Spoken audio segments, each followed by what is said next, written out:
Obviously, we've got Bitcoin just absolutely going sideways between a pretty big range over the last few weeks, but we're coming up on a 10th red weekly candle. Explain to people the significance of these red candles on the weekly charts.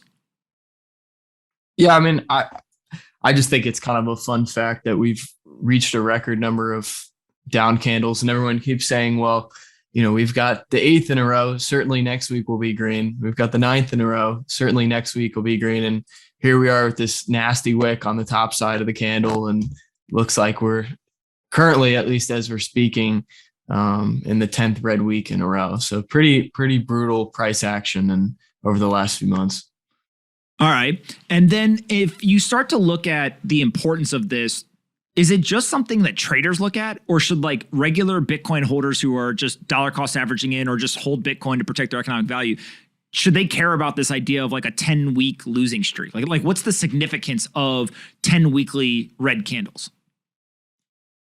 I mean, I just think it goes to show you like how unprecedented the current price action has been relative to Bitcoin's history. And as we'll get to in a moment, I think this is a great time to DCA into Bitcoin. We'll talk in a moment that, we haven't reached full reset on a lot of these on-chain oscillators, as well as reach some of these technical levels, things like the Mayer multiple or the 200-week moving average.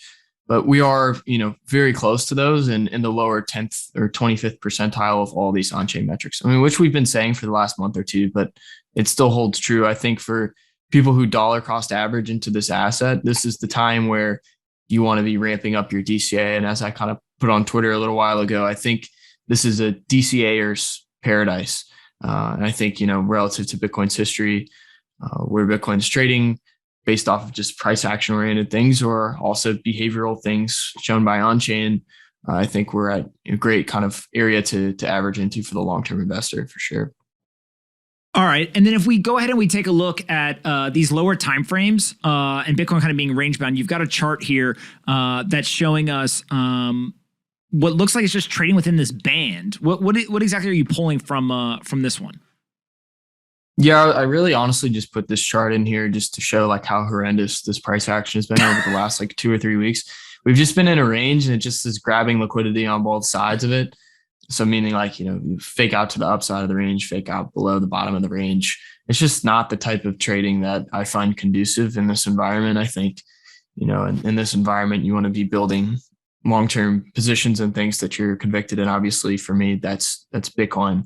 But yeah, really just, maybe if you have some type of, real material edge and order flow or something like that on these lower timeframes, then that's different. But, I think even for people that are just looking to play the range, that even really hasn't been that conducive because you've just seen price action faking out to both sides and trapping traders looking to trade the breakout of the range on both sides. So just pretty horrendous, ugly, choppy price action.